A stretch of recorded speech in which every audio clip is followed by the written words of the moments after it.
My name is William Tanner. I'm a 36-year-old high school teacher from Springfield, Missouri. For nearly 2 decades, I've taught history at Jefferson High.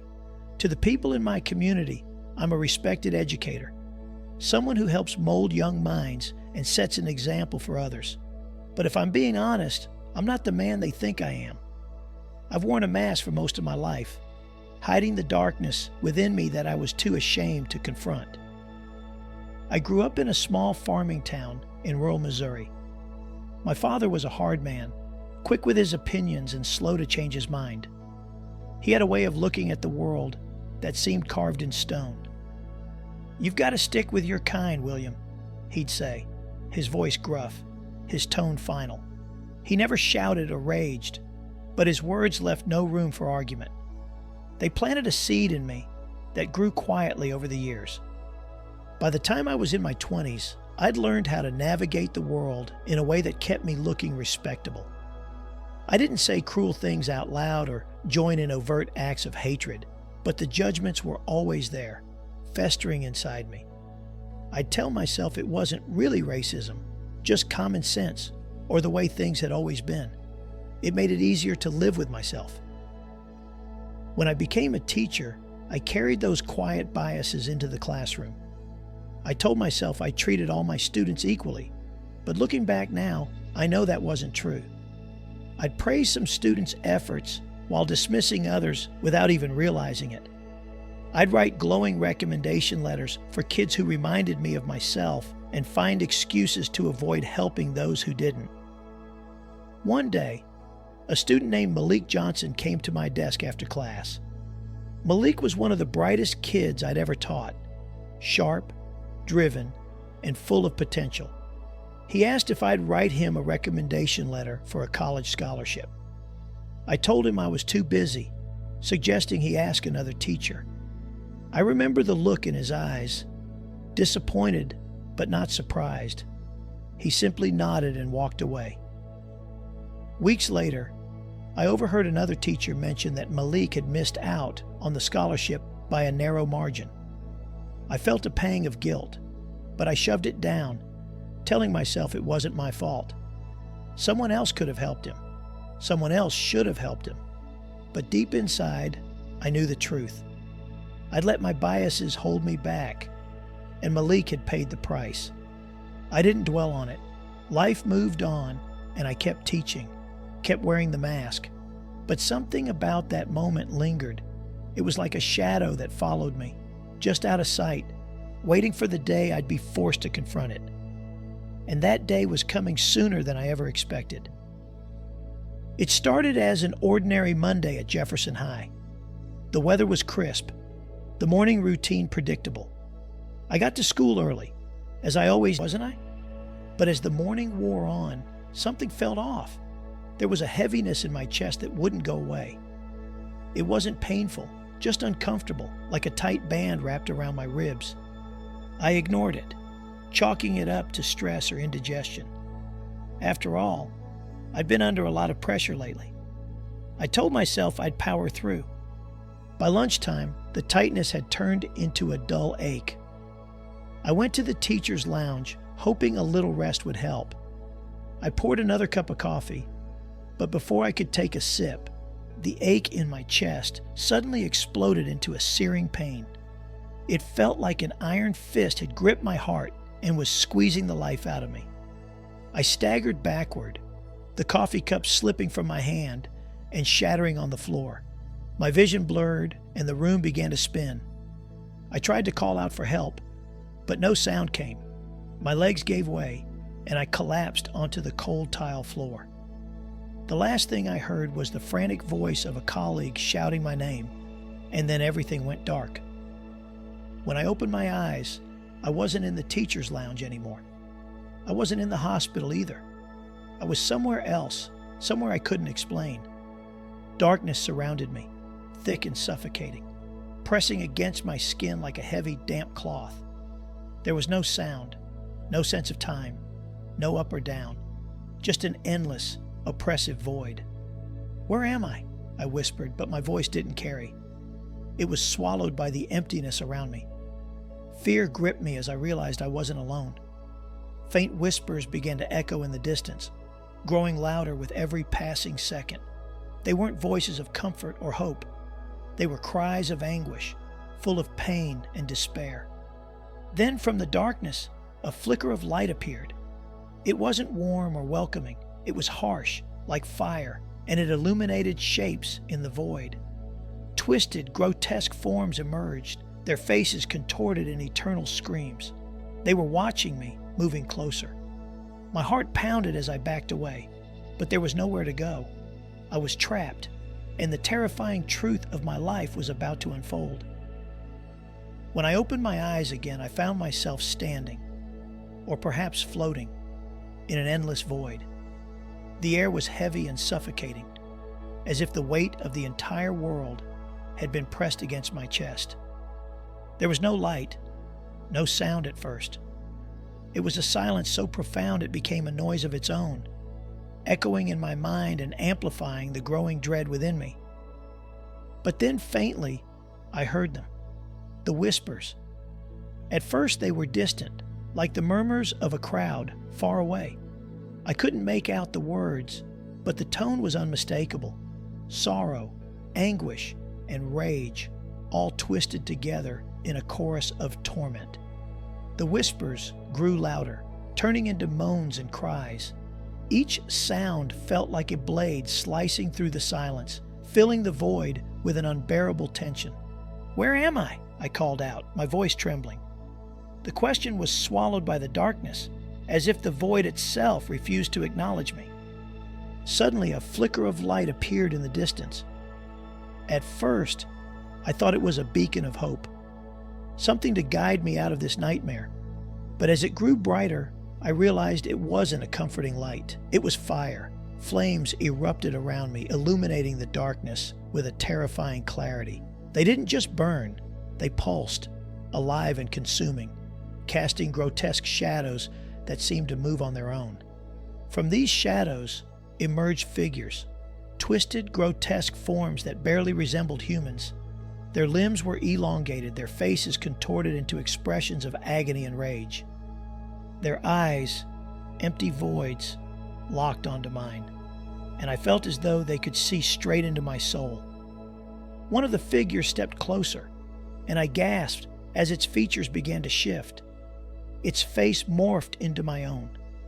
The hollow eyes, the twisted mouth. It was me, but not the version of myself I wanted to see. This was the embodiment of every dark thought, every cruel action I'd ever taken. "You belong here," the figures whispered, their voices a haunting blend of accusation and truth. The words echoed around me, reverberating in the flames until they became unbearable. Then I saw them, chains. They were being forged in the darkness, each link glowing red hot as if pulled from the heart of a furnace. One by one, the figures began to drape the chains over me. Each one was impossibly heavy, pressing me down, suffocating me. I tried to fight, to break free, but the more I struggled, the tighter they wrapped around me. These chains weren't just metal. They were memories, manifestations of my sins. With every link, I saw flashes of my life. Malik's disappointed eyes as I dismissed him, the cruel jokes I made about others behind their backs, the times I stood by and did nothing as others suffered. The weight of it all was unbearable. As the chains tightened, I realized the horrifying truth. I wasn't just in this place. I had built it, link by link, action by action. This darkness wasn't just around me. It was inside me. The weight of the chains had brought me to my knees. The flames around me flickered and danced, casting shadows that seemed to move with a life of their own. I was trapped, surrounded by the grotesque figures that bore my face, each one a reflection of the darkness within me. But the worst was yet to come. The first vision hit me like a thunderclap. I was no longer in the void, but standing in a familiar neighborhood from my childhood. I saw myself as a boy, laughing with friends. But then I noticed them, a family moving into the house across the street. They were different from us, and I remembered the unease I felt, the way my father's words echoed in my mind. The scene shifted, and I watched as we taunted their children, playing cruel tricks to make them feel unwelcome. I saw the hurt in their eyes, the way they tried to hold their heads high despite our cruelty. But this time, I didn't just watch. I felt it. Their pain coursed through me, sharp and unrelenting. Every insult, every cruel laugh, it was as if I were the one on the receiving end. The visions came faster now. I was in high school, sitting in class. A classmate, quiet, reserved, and different, became the target of my sharp tongue. I made a joke at their expense, and the room erupted in laughter. I had felt powerful in that moment, but now I saw the devastation in their eyes. I felt their humiliation, their fear, their sense of isolation. It was unbearable. Then I was back at Jefferson High. Malik Johnson stood before me, asking for my help. I saw the hope in his eyes, the belief that I could make a difference. And then I saw it shatter as I dismissed him, my words laced with indifference.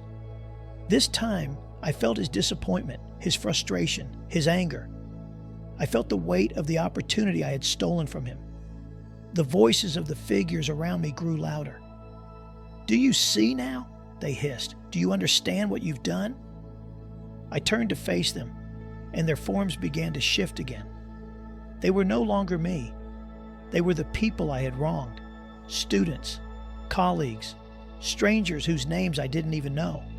Their faces were twisted with anger and sorrow, their eyes accusing.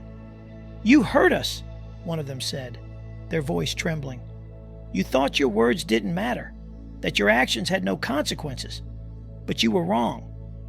The figures pressed closer, their accusations cutting deeper than any physical wound.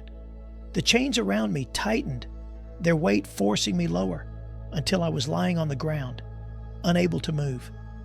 For the first time, I felt the full weight of my actions, not just as memories, but as lived experiences. I couldn't escape the truth. I had caused pain. I had built this hell. And now, I was paying the price. The chains tightened around me, forcing me to my knees in the flickering light of the flames. My body felt heavy, but the weight that bore down on my spirit was far worse. My mind raced, searching for answers, excuses, or some justification that could ease the agony of what I'd seen.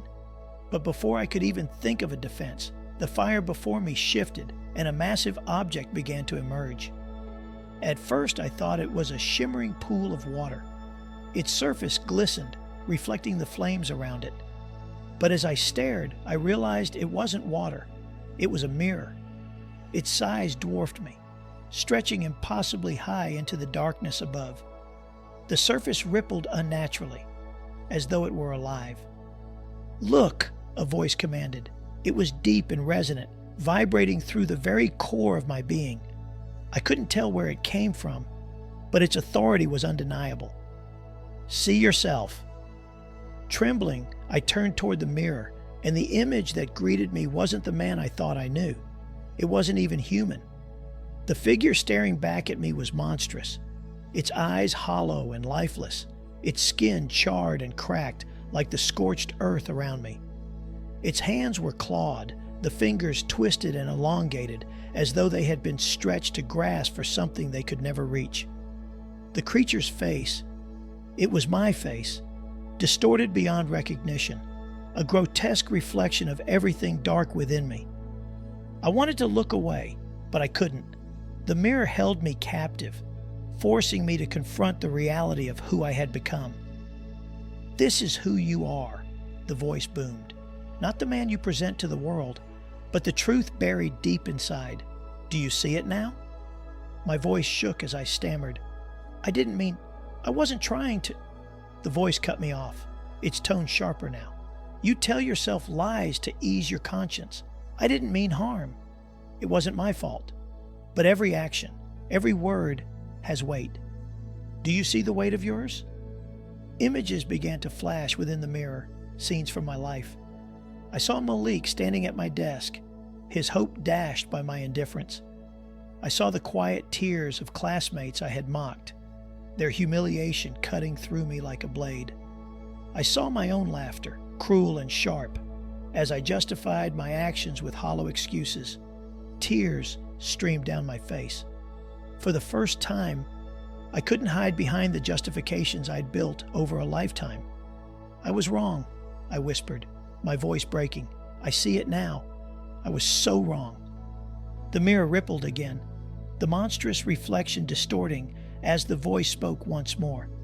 Acknowledgement is only the beginning. Do you understand the depth of what you've done? The pain you've caused? My knees buckled and I collapsed to the ground. Sobs racked my body as the full weight of my sins washed over me. I had built this darkness, brick by brick, with every selfish thought and careless action. There was no one else to blame. I had done this. The flames around me roared higher, and the ground beneath me began to tremble. Before I could react, the earth split open, and I was dragged downward into a fiery valley. The chains around me clattered, their weight dragging me deeper into the abyss. The valley stretched endlessly, filled with jagged cliffs and rivers of molten fire. The air was thick with smoke and ash, making it hard to breathe. But the most horrifying sight was the chains. They were everywhere, wrapped around twisted figures that writhed in agony, tethered to enormous boulders, or suspended high above the ground.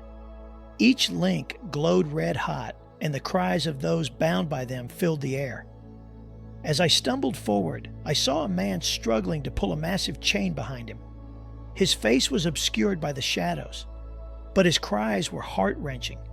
He clawed at the ground, desperate to move, but the weight of the chain was too much. He collapsed, his body consumed by flames that licked at his skin but never seemed to burn him away. "Do you recognize him?" the voice asked, echoing through the valley. I stared, and the man's face came into focus. My breath caught in my throat. It was Mr. Harris, a history teacher I had admired during my first years at Jefferson High.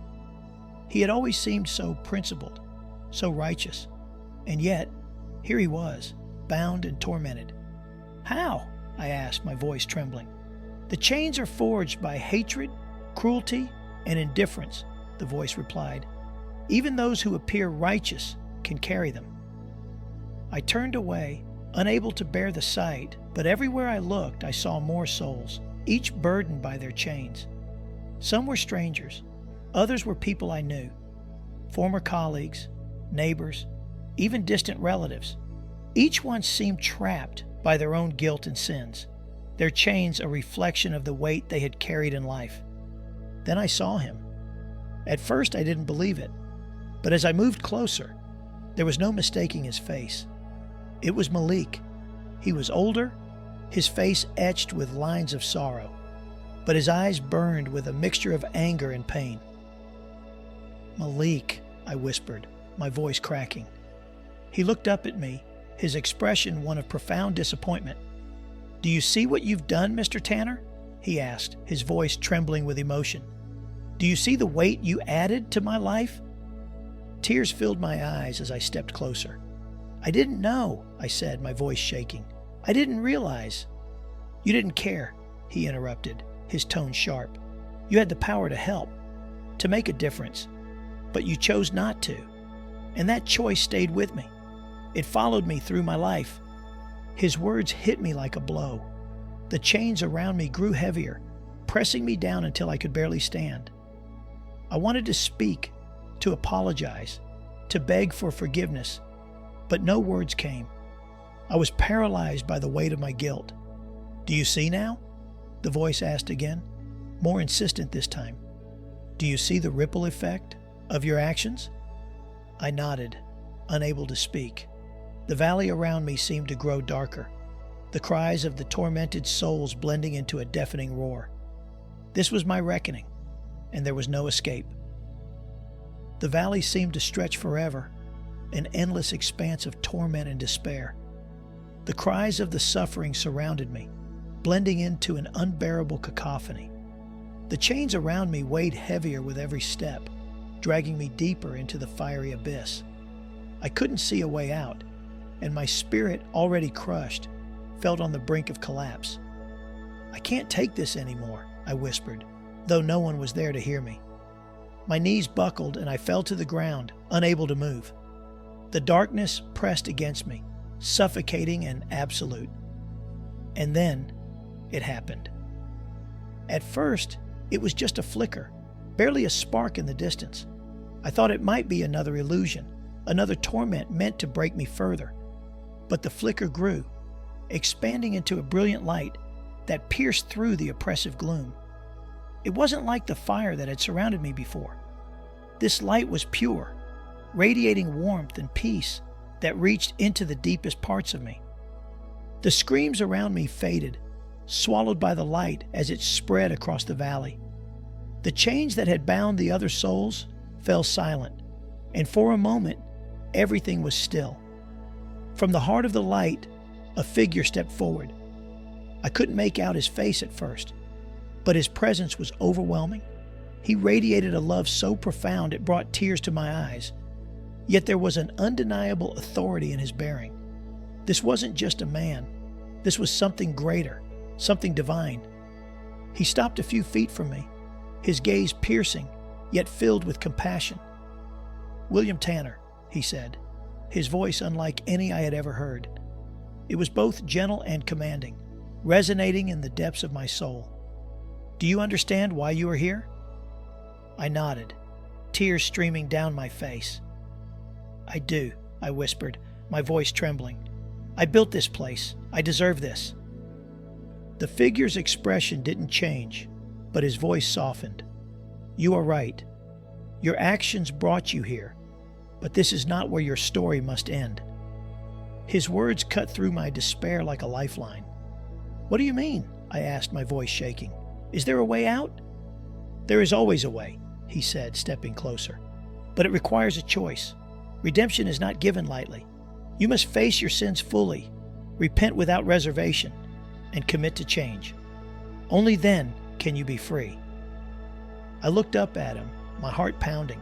His presence filled me with hope, but it also terrified me. Could I truly change? Could I let go of everything that had defined me for so long? The figure's words echoed in my mind as I lay there, crushed under the weight of my chains. Redemption, repentance, change. They seemed like impossible mountains to climb. I had spent my entire life justifying my actions, hiding behind excuses, and now I was being asked to tear all of that away. "I don't know if I can do it," I said, my voice barely audible. I'm not worthy." The figure knelt beside me, his light washing over me like a gentle wave. "No one is worthy by their own deeds," he said, "but worthiness is not required for forgiveness. Only a genuine heart and a willingness to change." His words struck something deep inside me, and I felt the first cracks forming in the wall I had built around my heart. I wanted this, needed this, but the fear was overwhelming. What if I failed?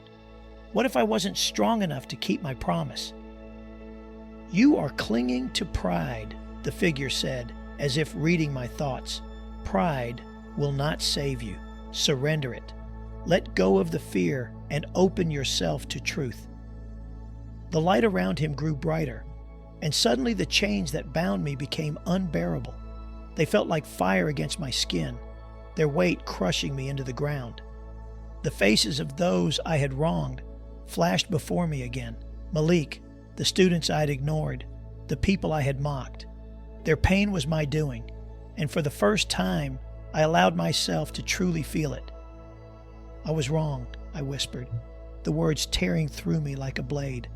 "I hurt people. I caused so much pain, and I didn't care. I see it now." Tears streamed down my face as I struggled to lift my hands, bound by the chains. "Please," I cried out, "forgive me. I don't want to be this person anymore. I want to change." As the words left my lips, something incredible happened. The chains around me began to shatter, each link exploding into sparks of light. The weight lifted, and for the first time, I could breathe freely. The oppressive darkness that had surrounded me receded, replaced by the warmth of the figure's light. The figure reached out, placing a hand on my shoulder. His touch was gentle, yet it carried a power that filled me with peace. "You have taken the first step," he said. "The journey ahead will not be easy, but you are no longer alone." As he spoke, the valley around us began to transform. The flames died down, the jagged cliffs softened, and the cries of the tormented faded into silence. The light grew stronger, enveloping everything in its embrace. I looked up at the figure, gratitude filling every corner of my heart. "Thank you," I whispered. "Thank you for giving me another chance." He smiled, and in that moment, I knew that my journey wasn't over. It was just beginning. For the first time, I felt hope. True, unshakable hope. The first thing I felt was pain, sharp, raw, and overwhelming, radiating from my chest. My lungs burned as I sucked in air, each breath shallow and uneven. Blinding white light filled my vision, and muffled voices echoed around me. I blinked, trying to make sense of where I was. Slowly, the world came into focus. The ceiling was sterile and bright, the beeping of machines rhythmic and steady. A nurse leaned over me, her face filled with relief. "Welcome back, Mr. Tanner," she said softly, her voice warm and reassuring. "We thought we'd lost you." Tears welled up in my eyes. Unbidden, I was alive. Somehow, against all odds, I was back. The memories of what I had just experienced flooded my mind. The darkness, the chains, the voices of those I had wronged, and the light that had saved me. My heart ached, not from the physical pain, but from the weight of everything I had seen and felt. Doctors surrounded me, checking my vitals and murmuring reassurances, but their words barely registered. My soul was still reeling from the truth I had confronted. I had been given a second chance, but the enormity of that gift left me breathless. Why had I been spared? What was I supposed to do with this new life? As the doctors left me to rest, I stared at the ceiling, my chest rising and falling with labored breaths. The faces of those I had wronged haunted me. Malik's disappointed eyes, the humiliation of students I had mocked, the pain etched into the lives I had touched with my indifference. I couldn't let this gift go to waste. I couldn't live the same way I had before. "I have to change," I whispered to myself, the words shaky but resolute. "I have to make it right." The first step was clear. I had to find Malik. I didn't know where he was or how he would respond, but I owed him an apology, a genuine, heartfelt one. I couldn't undo the past, but I could face it. With trembling hands, I asked the nurse for my phone. It was time to start mending the damage I had done. The first meeting was the hardest.